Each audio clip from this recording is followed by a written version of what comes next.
Kia ora team, and welcome to episode 38 of Yarns with Beef and Matt, brought to you by Alice Cady and Frog Grips. I'm Beef. I'm Matt. And joining us today, he's the captain of the number one seeded team, headed over to the Torian Pro this year, co-owner of CrossFit Maia. It's Bryce Shearer. How are you, bro? Hey boys, I'm good. How we doing? Yeah, good, Not bro. too bad. Not too bad. How's your morning been, bro? All good. Early start. Couple of sessions in here, and then laid up on an acupuncture bed mid morning and getting the neck seen to. Yeah. How Not good? too bad though. Nice, bro. So I imagine a lot of people probably don't know too much about you. We've already touched on a few of your accolades, but let's take it back to the early days, the early Bryce Shearer, the young Bryce. What's he doing? I'm from a farm down by Timaru in the South Island. Okay. So just footy mad. Played a heap of rugby growing up, and then got the opportunity to come up to Auckland. I originally was playing down in counties. Yeah. And from there, that first season, I had an injury that sort of ended the season, and moved up to the North Shore, and realised that I was going to be stacking on a few kilos if I didn't find something to keep me active, and sussed out CrossFit Auckland up in Albany at the time when they were open back in the day. They've shut down now. They've shut down now. Yeah. So shot up there and got stuck in, and just same old story as everyone else, man. Fell in love with it, and then was sort of torn between CrossFit and footy, and that sort of went that way for a few years, and until I stopped playing footy altogether. But what was the injury? at the time, that was a fractured fibula in my right leg. Oh, so wow, that would have been painful. Yeah, it was a bit niggly. But yeah, just like CrossFit, I just didn't really expect it would be super accessible for me, not being able to do bugger all on the leg. But man, they strapped me onto a rower instead of a run, and I was away. Yeah, it was good. But got stuck. That was 2015, I think. So a few years ago now. Yeah. And a couple of months in, I did Battle of the Fittest. I don't know if you guys remember that. That was run by CrossFit Auckland back in the day. But Nah, I can't say I remember that one. it was RX only comp, and I was like 3 months into CrossFit, chucked my hat in the ring, and there was fucking Luke Fiso and Gilly and Rob Watt and all those boys, and I'm just looking at them, just holy hell. Yeah, these are the big dogs. Big dogs. But no, it's cool. So was it the footy that brought you to Auckland? Yeah, man. Yeah. So got an opportunity up in counties, and I was playing a bit of a country club rugby in counties. Oni Fiddle, the club was called. So sort of travelling out there, which is about it's like 40 minutes out of Puki. So heading out there, and there was a few of us boys that were sort of country rugby players that were brought in. Juddy and Joshy, and they both cracked it, and Juddy's playing Hurricanes now, and Joshy's over in Aussie, so it was mean. But got the opportunity to come up and move to the shore after that injury, and haven't looked back since. Did you play for Counties NPC? Dabbled with the development stuff, but never really cracked the NPC stuff. Yeah. Oh, how good. And how did you come about? I suppose you have to fast forward a little bit to becoming an affiliate owner. I started coaching in here like 2017, and I was doing a bit of training with Lockie, who I co-own here with. So Lockie and Amanda started Maia 10 years ago this year. Crazy. Yeah, crazy. And just training with them, coaching a few classes, and then we hit COVID, and just prior to COVID, I think I came on as head coach, and we were sort of working together, doing a bit of the admin stuff and the business side of things. And then we were talking sort of mid last year. Lockie has moved over since to Australia. So he's living on the Goldie now. He's just a bit closer to his family. So the opportunity with that popped up. They were sort of potentially looking to sell, and then we had a bit of a conversation that would be something I'd be interested in looking at to come on board and buy into half the gym. So Lockie sort of kept his half ownership, which is awesome. It's sort of worked out well for the both of us. Yeah, how good. So they've still stayed on, and are they quite actively involved, or are you sort of running the ship now? Yeah, Lockie's great, man. We have great communication, and he's doing a lot of the admin stuff, a bit of like lead generation stuff, and bits that he can do remotely, programming and stuff as well. So he's ticking away just doing that from home over there, which is perfect. And he's picked up a bit of coaching over there at one of the gyms, and then obviously everything else face to face and doing managing the coaches and other bits and pieces here. I'm sort of doing now. Yeah, fair enough, man. Yeah, in terms of time in the gym, I suppose you've been here since 2017, and then you were head coach prior to becoming part of being an affiliate owner. But outside of time here, what sort of changes have you seen in sort of lifestyle since becoming on as an affiliate owner? I think you definitely hear a lot more. Yeah. Like you're down here most days, most of the day now. You didn't really have that tie to be committed, and down here, cleaning shit and doing stuff as much as you are now. So yeah, just down here a lot more, and dealing a lot more with other problems and bits and pieces that pop up. I am the guy that now gets the messages when shit's going wrong. Yeah. But no, it's been good, man. It's been an awesome change, and even with the affiliate prices going up, was there a conversation there to maybe pull out of affiliation, or has it always been keep the CrossFit name? Nah, I think we didn't really even have that conversation, eh? Like obviously it was like, hey, the prices are going up. I think it was like a $1,600 US dollar raise for us compared to where we were at the time. And I don't know, I think we get the value out of it, man. And I think with the raise, hopefully CrossFit HQ are going to do some good things with collecting that extra revenue from the affiliates. It's just going to take a little bit of time. I think you can already see, like when I came on as affiliate owner, there was only like CrossFit HQ, but now you look in the last 2 years, like we've got Leah, who's like a New Zealand-based liaison. Like she's obviously taking a wage, so it's like you can see where that money's going to have someone to be able to contact in New Zealand has been a massive game changer for me. I don't know if you've ever had to lean on there or anything like that, but we had was it the New Zealand Champs? They ran that affiliate owners thing. That was great. Like I think more stuff like that is awesome, and I think outside of comps, like my experience, but CrossFit owners and stuff, they don't tend to like chat too much about the business side of stuff. Like it's sometimes it's a real scarcity mindset around the business side of things. And like I think being able to sit down and her like say, hey, we've got these questions, or write down things that are going well, things that you're really struggling with, and there's guys there that have been affiliate owners longer than Lockie has, and there's guys there that are fresh, like Johnny was there, and from Brown Pride, and like it's just awesome to see like just the different stages people are at with their gyms. Those conversations are awesome. That's massive. I was going to bring up the affiliate gathering because I sort of was introduced to you last year. I saw a video. I think Kurt made it. This is going a while back now, but I think Kurt did a piece about Kielmai. I saw that on Instagram. So it's the first time I sort of seen you on the show, but then also ran into you at the affiliate gathering unofficially because I was working, doing a bit of media. But how I think really you just answered it, that those gatherings are quite valuable and quite good for the affiliates to get along to, and just sharing that knowledge and get amongst it. Just on that note, is there anything that you think should change in the like CrossFit space as an affiliate owner? Still early days. Yeah, for sure. I don't know, man. Like I guess if they're being transparent with where they see CrossFit going and what they see in the next 5, 10, 15 year period, and give affiliate owners, I guess, a bit more clarity and a pathway of how they can get help to get there. I think that would be a really beneficial thing. A lot of guys probably just they sign up, pay the affiliation, and then they're sort of just running at the beat of their own drum, and there's not a lot of support. And if they're not having conversations with other gym owners and having a bit of a sounding board, it can be really challenging sometimes. And unfortunately, like for some gym owners, it means that they've had to close doors over the last few years when shit's got hard. 100%. Well, that's the affiliate owner side. The flip side of it is you're actually an elite athlete now. You can be called that officially, an elite athlete.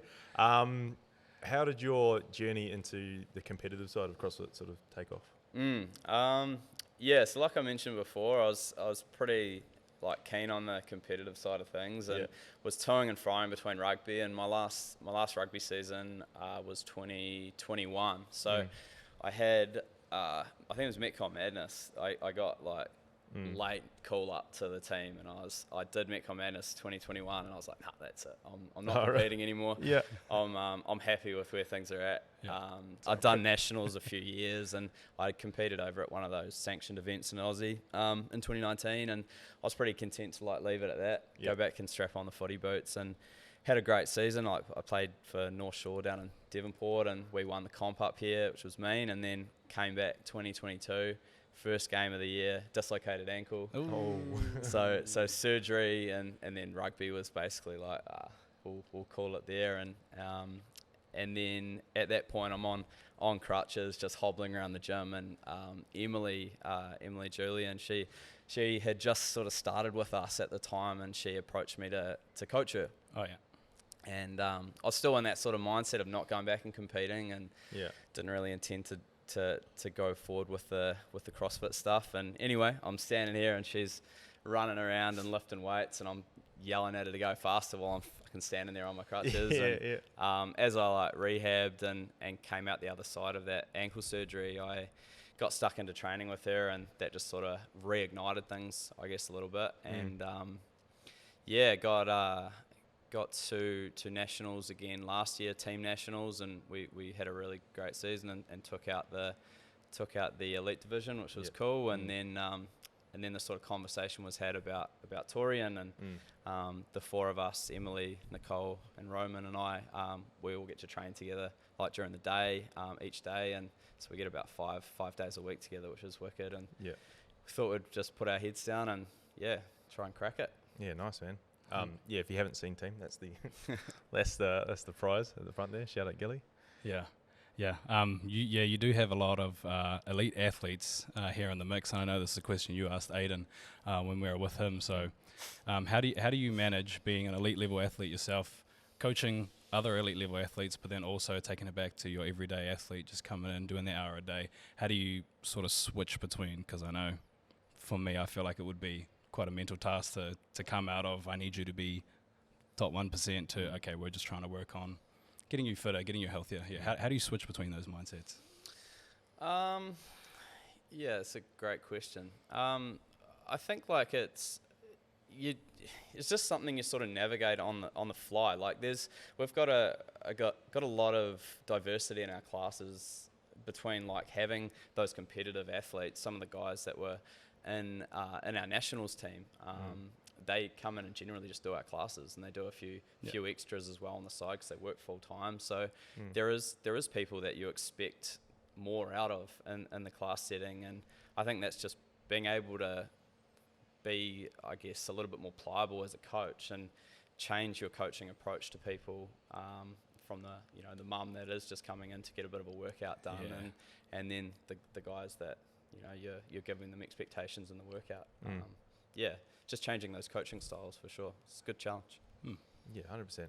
Do you almost find that like it's a good, because I find it, I don't have many elite level athletes that I work with, but I find it quite refreshing going between the two. Like definitely humbles you to be like someone that is stoked they got their first box jump. It's like fuck, it really brings you back down to like that grassroots level of what CrossFit is about. For sure. Do you find that helps you along with also being an elite athlete? Yeah, man. And like you see how much it means to people, coming in here and being a part of the community and the friendships that they make, and like you say, just the stuff for us that's not like glamorous and the stuff that's posted all over social media. It's stuff that really means a lot to them. But we can sort of lose that in a way because it's just so normal.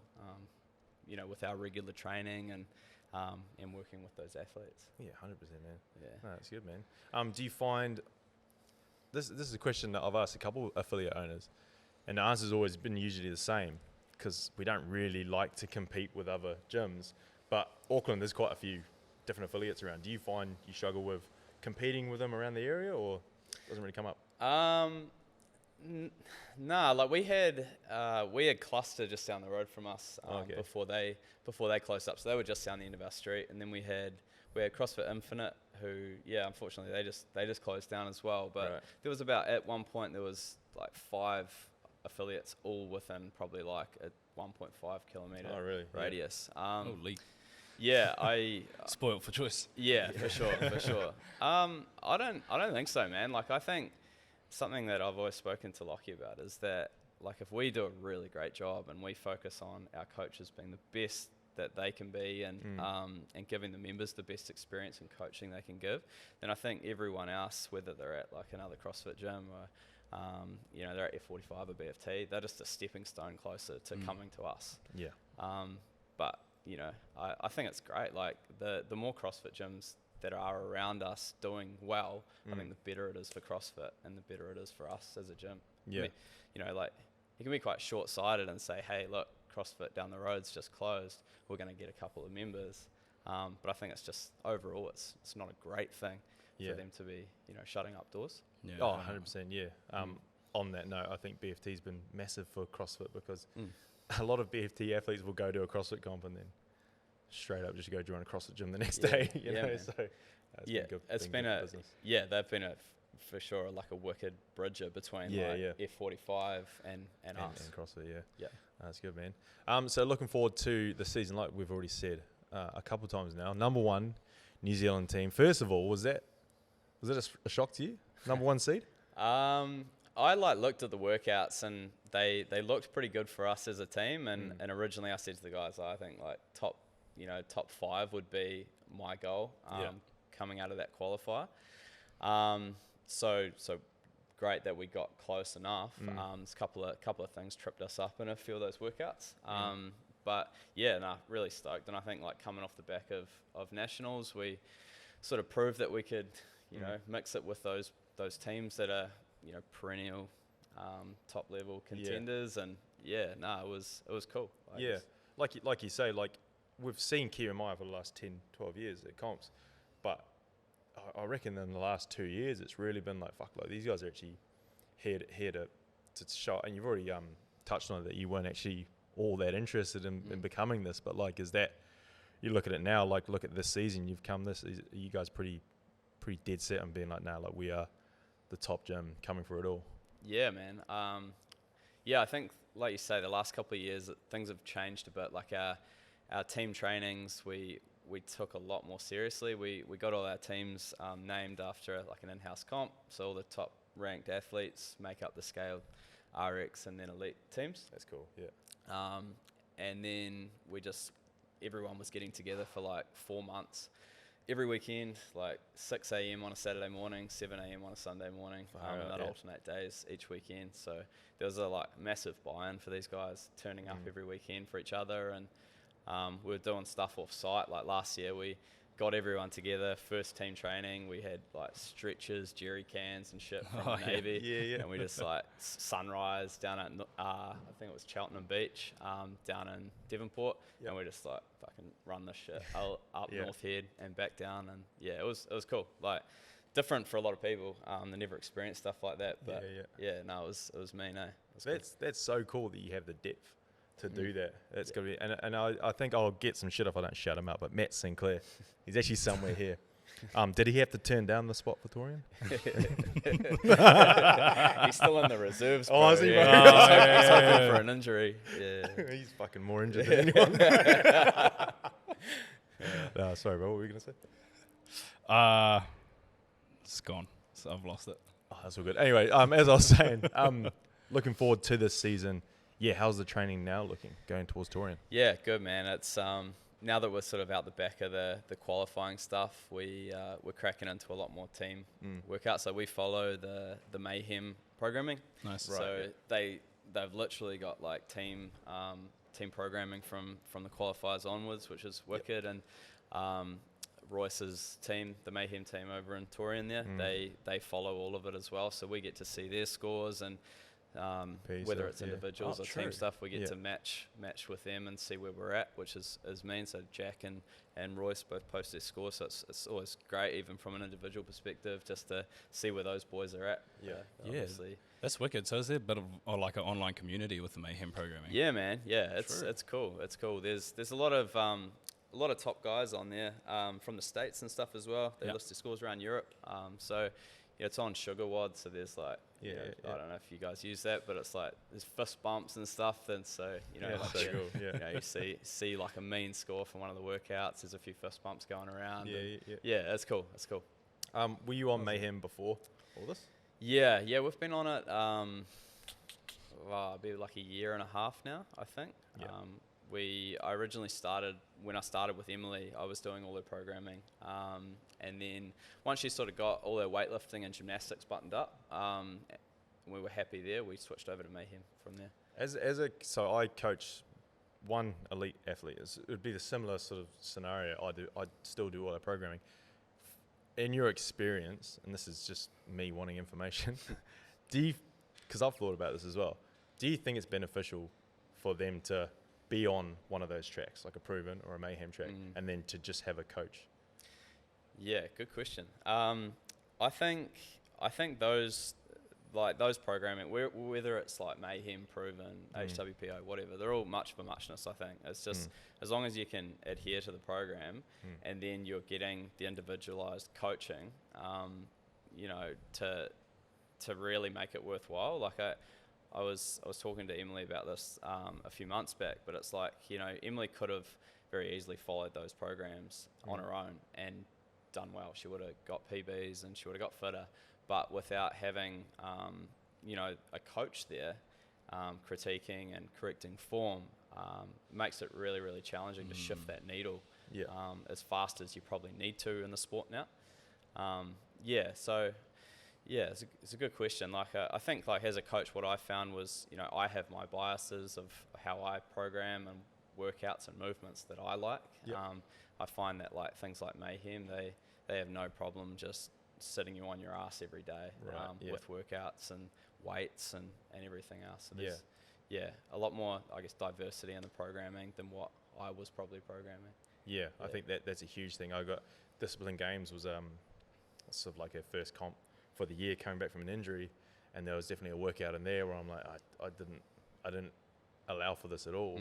So now I'm thinking, man, am I just missing stuff because of that? Because I like what I like. So that's cool.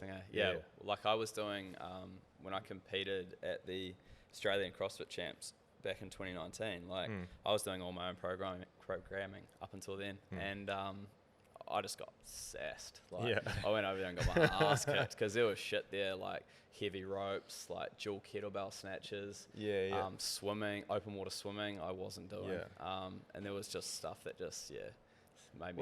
Was that the one at Broadbeach, or was that the next year? I think we were south. We drove a bit more south than Broadbeach. I know Aussie Champs. Was it when they had sanctionals? Yeah, Aussie Champs was at Broadbeach. I went to that one. I think that might have been 2020. Yeah, I did 2019. So it was the first year of the sanctionals. Oh, okay, But just missed you. Yeah, no good. Came back, jumped straight on a programming app, and Matt was in his bag just then. I was going to be like, did you get a photo with him? Because as soon as he said 2019, I was like, no, I was the year of the world shutting down. I remember that because I nearly got stuck over there. So I was like, it definitely wasn't 19. Oh, good stuff. Yeah, that was crazy, the world shutting down. I mean, if you were coaching her in 2017, obviously, like how did you guys get through COVID? Because a lot of gyms didn't make it. We, just as everyone else was doing, like we loaned out gear to retain like some membership basis. We were doing online classes, and then I think they opened up like these outdoor classes. We had like the full setup outside there. We were running like 6 classes a day, and we're using, there's a good spot up the road from my house. It's the big AstroTurf area. So we were like jamming some classes up there, and mate, funnily enough, like we grew through COVID, which was outrageous. So we came out the other side like pretty healthy, and everyone was just roaring to get back into the gym. We were pretty unscathed, fortunately. Fuck yeah. No, it's good. A lot of gyms didn't have a fun time through that, so it's good you did that. We did a similar thing, had the old rent out the gear, keep the members. What a funny time. Do you look back at that now and go, how ridiculous was that shit? Crazy, man. I don't think people like talk about it enough. Like it's it just doesn't feel real when you're thinking back. Only a few years ago we were all stuck inside and only allowed to go to the supermarket. I remember coaching with a mask, like when we were first, man. because it was, I was like, I did that for 2 sessions and then, I gave that up real quick. If you don't like it, don't come in. Even going to the supermarket we didn't have the old paper masks, but I was engineering, so I took home my full-blown respirator. And I was just like, I thought it was hilarious. There was one day I was walking through Countdown and full-blown respirator, everyone's masked up, this, that, and everything else, and then I see half a dozen people with no shoes on. I'm like, it's surely worse. Hygiene, bro. What's going on? Oh, far out. Yeah. So what have you got? Some cool stuff planned for your team training before Torian? We've actually got next Sunday we've teed up a session with Mecca. Nice. Tegan and Dills, Ioane and Jolene. So I think they're going to come down here and we're going to jam on a Sunday together. And we're trying to jack up something over at East Tamaki as well. Yeah, they got a pretty gun team. Yeah. So we've done some stuff. We've been over there and done some workouts with them too a few months back, which was mean. It's great, it just gives you a bit more intensity and gives the team a bit of a spark and kick up the ass. Yeah, Zach's got some experience as well. Been there, done that.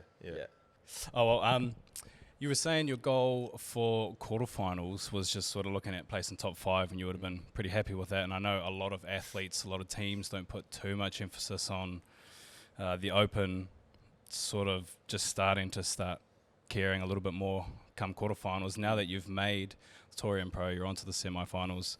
What is the goal this year?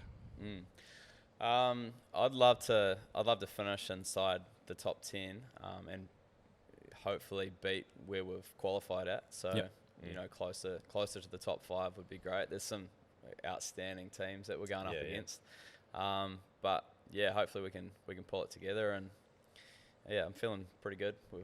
As a team we're working pretty well together, and hopefully closer to that top 5 would be great. Yeah, that top heat alone would be sick. Wicked. If you look last year, there was a couple. I got one team in mind. I don't really want to single them out, but they seeded well going into it, and then they did not perform probably as well as they thought. Is there stuff going on behind the scenes for you guys? Because we've come in, I've probably said about 20 times, you're the top seeded team going to New Zealand. I don't know how much that plays on you going, have we got to go over there and perform, and then you can end up sort of self-destructing and going the other way. Have you got things in place to sort of get around that, or is it more just let's just focus on our training and see what happens? Yeah, I think it's just trusting each other, that's definitely been a big switch for us. Even from the team training for nationals, we're still all doing our own programming through the week, and then we'd come together on the weekends as teams, whereas now we're doing 3-4 days a week of actual team-based training. So we're very much now a team of 4, not 4 individuals, and that's something I've really tried to emphasize with the guys, is that there's, especially at semi-finals level, there's going to be shit that trips each of us up. It's not about us not wanting to fuck up, because it'll happen, and there's going to be struggles for everyone over the weekend, but it's knowing that we're a team and we're united, and we'll come out the other side of that. We just have to sort of persevere as a team. Do you carry that on outside the gym as well, going out for dinners and stuff like that? Yeah, we spend we're all pretty close. We've got a tight little group of buds in the gym, which is cool, and some of them are our training buddies as well, Adam, and then there's Roman, Nicole, Emily and I, and then a couple of others that sort of pop in and out, and they're in the intermediate RX level. We're all super tight, and it's mean we get to jam with them as well. Oh, how good.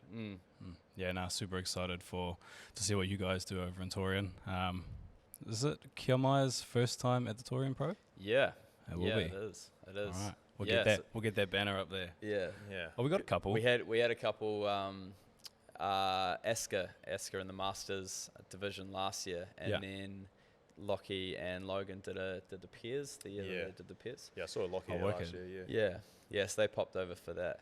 But first time as a team, which would be exciting. Yeah. Was it hard getting Julian? Was it hard getting Emily? Because she could probably go as an individual. Was it hard getting her to sign up as a team, or was she pretty on board with it? Yeah, she was pretty on board with it. It's definitely a conversation we had. Like I said to her, if you want to go individual, I'm happy either way, and I'll try and go individual as well. Yeah. But ultimately, she decided that she wanted the experience side of things to go over there and see what it's all about, and get some training in as a team and experience as a team under her belt, and then it's probably going to be next year's going to be her thing. She just turned 22, so she's still pretty young. When was that decision made? Because obviously you guys crushed it at Nationals last year. Yeah. So when was that decision made to sort of like, right, we're going to have a good crack at the Torian Pro 2024? Man, we got back after that, and I was fired up. I was like, fucking let's go. I sat everyone down and said, hey, this is what I want to do. I want to go over to the semi-finals next year, so for this season, and then if things go well, then I'd want another year under our belts and try to get a game spot, and they were all for it. So Fuck yeah, it was happened pretty soon. Yeah, that's pretty good. NZ champs, haven't really touched on them, but that's New Zealand's sort of premier CrossFit comp. You could say you guys didn't do that last year? Nah, we had because there was like team nationals, then that was a few weeks after, and then I think individual nationals was not long after that. Yeah, it's pretty crammed this side of the world, because even with Down Under champs, like they're all pretty crammed together. Yeah, honestly, man, we got out the back of team nationals, and I was fucked. Like he put us through the ringer that weekend, and I got stitched up with the 11K run as well, man. And that heat, sick. Yeah. So what was that? How many people were like passing out on that run? And it was crazy. Everyone was crook afterwards too. Like my guts was because no we had good. we had the worm hold snatches was the last workout after, and I was Greer was like yelling at me. Maddie too, he was on the team. Poached him. He got dropped from Kiamai. And they were yelling at me, but I was doing singles with a 40 kg bar, bro. I was so cooked from that run. Yeah, it was rough. It was hard. It was a tough event. So we came out the back of that, and we thought about, because Dean messaged us to do individuals, and we thought about it, and then just the timeline. And Gilly put the shits up us. He was standing there smirking, like at the end of the weekend, like, oh, you guys wait till individuals. I've got something in store for you. I'm like, oh, no, let's just wait. So we hit Indy Nats instead. Are you gonna take on NZ champs this year? Yeah, maybe. It's a team of 4, hey? Team of 4, yeah. Take your Torian team there. Yeah, that's it. Oof. Yeah, that'd be dangerous. Like I might have to start training. You gonna bring Maddie back? Yeah. Actually, he was on our NZ champs team as well. He may as well just move down. He should. He loves it, eh? Oh man, going down and jamming with you boys. Yeah. Oh, it's because he gets to show off. Bro. He gets chopped up here, bro. Oh no, good shit. Crack up. Nah, super excited, bro, for Torian. That team's div's gonna be electric, man. How good, bro. Looking at that team list. Yeah. Even like experience, man. Holy shit, there's some experience on that floor. Yeah, it'll be sweet, and it's cool the amount of New Zealand teams that are going over too. We got eight this year. Yeah, 8. Yeah. So like CrossFit Taurus from Hamilton, by the way, shout out, they just squeaked in. Yeah, I heard that's that. fucking massive. Well, obviously Regan and her partner, I always forget his partner's name. The 2 owners of Taurus. They're like pretty OGs, especially her. But then one of the boys on the team, he's the man. I'm so stoked for him. I've forgotten his name. But anyway, stop, bro. But like I said, it's so cool to see that many New Zealand flags out there. Yeah. But we sort of glazed over the other 3 members of your team. We've named them. Yeah. Who are they again? So Roman. Yeah.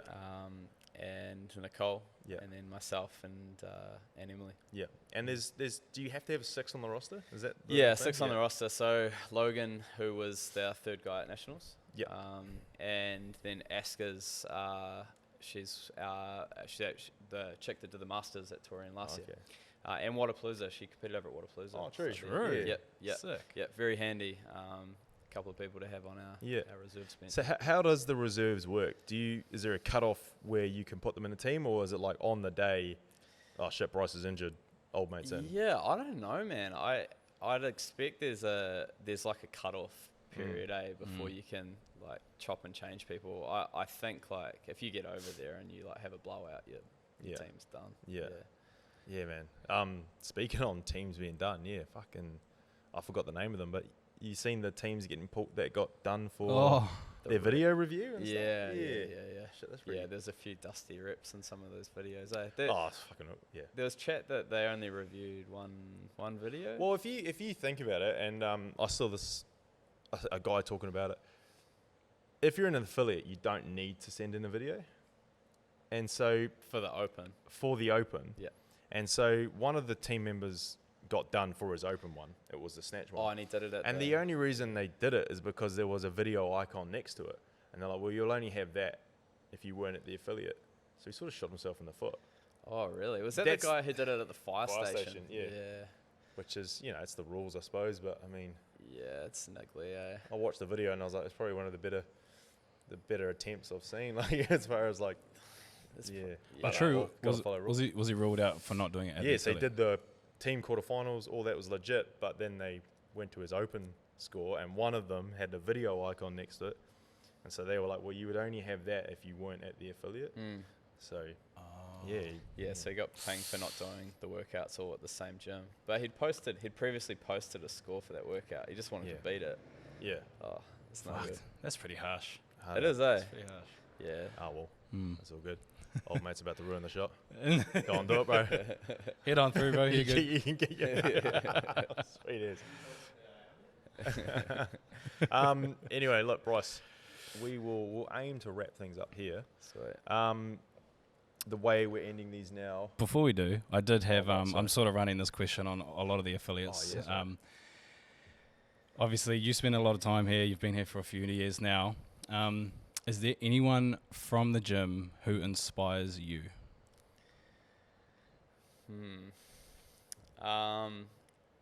We actually just did a little video series with Jamie with some of our members.